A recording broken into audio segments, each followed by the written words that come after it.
ஒரு பனிஷ்மெண்ட்டில் இருக்கிற சிபிஐ அதிகாரி நாகார்ஜுனா கிட்ட அவர்கிட்ட இந்த பொறுப்பு ஒப்படைக்கிறாங்க. அதன் பிறகு என்ன நடக்குது அப்படின்னு தான் இந்த படத்தோட கதை. ஆரம்பம்லாம் நல்லா தான் இருக்குது, ஆனால் இந்த ஃபினிஷிங் தான் கொஞ்சம் ஃபினிஷிங்கே கிடையாது. இன்டர்வல் வரைக்கும் நல்லா தான் இருக்குது, இன்டர்வலுக்கு அப்புறம் அப்படின்ற ஒரு கேள்வி இருக்குது. வந்து எப்பவுமே இந்த ப்ராப்ளம் ஒரு விஷயம் சைமன் வந்து 2.5 மணி நேரம் தாண்டினாலே வந்து அது நீங்கள் என்ன தான் காவியமாக இருந்தாலும் ஒரு காலத்தில் இருந்தது. வந்து நான் திரும்பவும் சொல்கிறது என்னென்னா, ஹரிதாஸ், காளிதாஸ், அப்புறமா வந்து குலேபகாவலி இப்படிலாம் இருந்த காலகட்டத்தில் பொழுதுபோக்கு கிடையாது.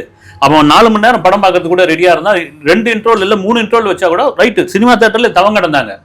இப்போ அப்படி கிடையாது. உங்களுக்கு சோஷியல் மீடியா வெளி உலகத்தில் அவ்வளோ என்டர்டைன்மெண்ட்டுக்கான விஷயம் இருக்கும்போது ஒரு 3 மணி நேரம் ஒருத்தர் கூட்டின்னு வந்து உட்கார வைக்கிறீங்கன்னா அந்த 3 மணி நேரத்தை நீங்கள் எப்படி கட்டி போடணும், அந்த கதையோடு எப்படி ஒன்றி போகணும் அப்படின்ற ஒரு விஷயம்.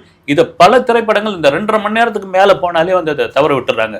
இப்போ இந்த பிரச்சனை குபேராவுக்கும் இருக்குமா?